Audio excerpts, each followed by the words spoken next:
Hello and welcome to this tutorial on the ECTS Matrix used by the Bologna department at the University of Rapperin. As you can see, the Excel file looks complicated, but I will walk you through it step by step. First thing you notice is that down at the bottom of the master sheet there are some sheets. Each of them has a different function. Let's begin with the first one on the left here. This one is for information on the class and the lecturer. You notice that there are some sections to be filled, like the title of the module, the code if there is one, the year, semester, information about the lecturer, and etc.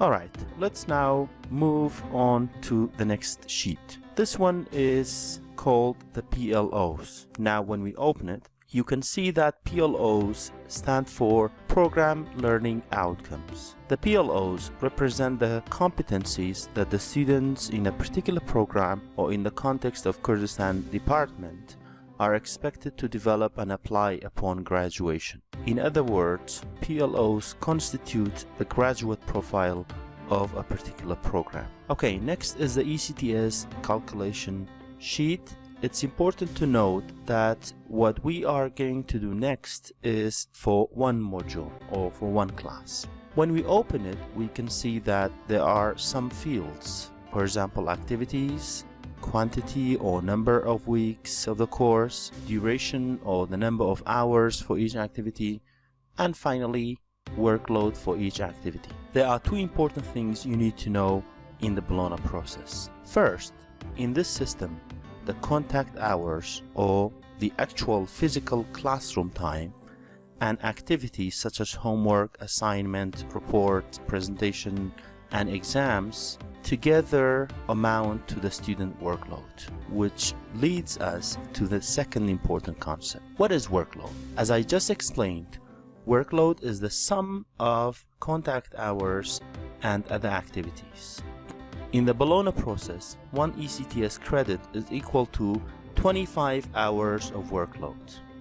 This means that the students need to work for 25 hours to earn one ECTS credit. As such, if a module is 2 credits, the teacher needs to assign 50 hours of workload to the students. Let me show you how teachers do that. What you see is an example for a module called Pre-Intermediate Listening and Speaking in the English department at the University of Rapperin. As you can see at the bottom, this course weighs 3 ECTS credits. As I said earlier, each ECTS credit is awarded for 25 hours of workload. As such, for this module, the teacher needs to assign 75 hours of workload. At the University of Rapperin, teachers are required to choose at least 6 activities. This is an attempt to vary assessment methods. Let's begin with the first activity on the top. The first activity is the course duration. This module, as you can see, is 12 weeks long. So number 12 is written here. And how many contact hours per week are there? 2. Now it's time to know how the workload is calculated.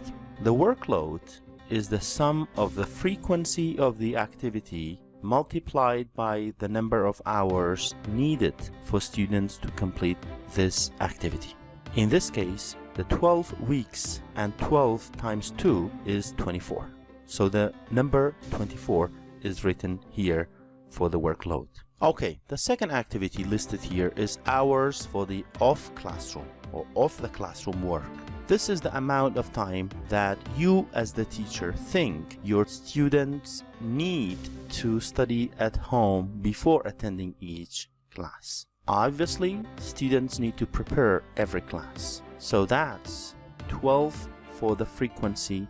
And how long do students need to study? That's half an hour for each week. So the sum is 12 multiplied by half an hour, and the result is 6 hours of workload. And teachers do the same for all the activities that they choose from this list.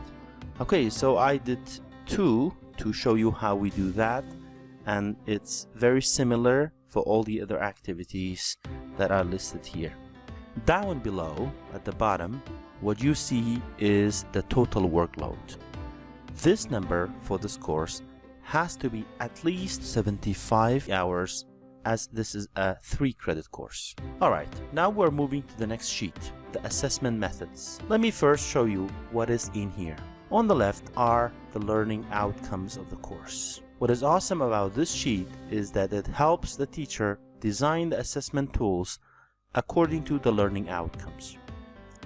As you see here, the grades are distributed to the learning outcomes. Okay, next thing on the sheet is the total grades for each assessment tool. As you can see, the teacher has assigned 10 grades for quizzes, 3 for class participation, 12 for homework and assignments, 5 for presentations, 20 for midterm exam, and 50 grades for the final exam.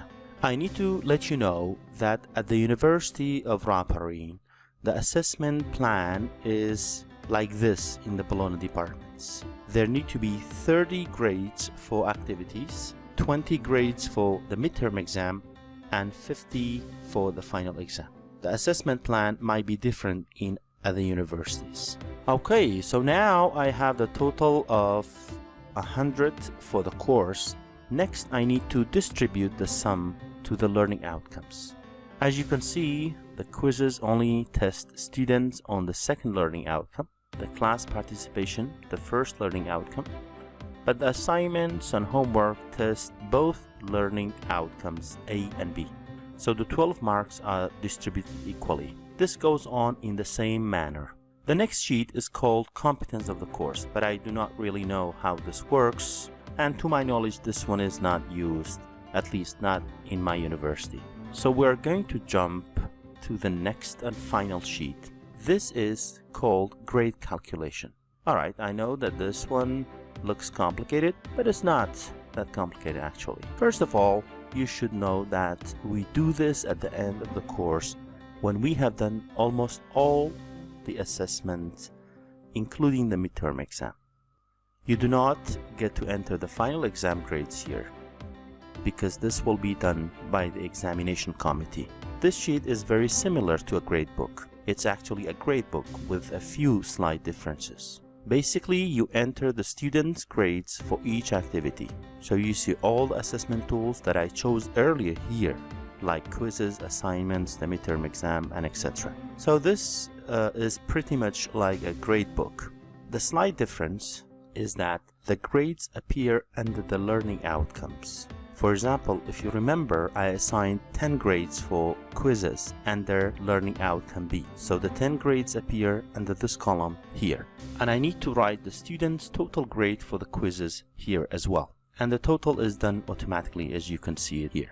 Let me show the slot for assignments and homework, as this one has 2 learning outcomes assessed, both of them. So right here you see that for each learning outcome there are 6 possible grades that the student or the students can get. This particular student has got 5 out of 6 for the activities that tested the first learning outcome and 5.25 for those of the second learning outcome. The total is done automatically and it adds up to 10.3 or 10.25 total out of 12, and we do the same for all the other activities that I have chosen.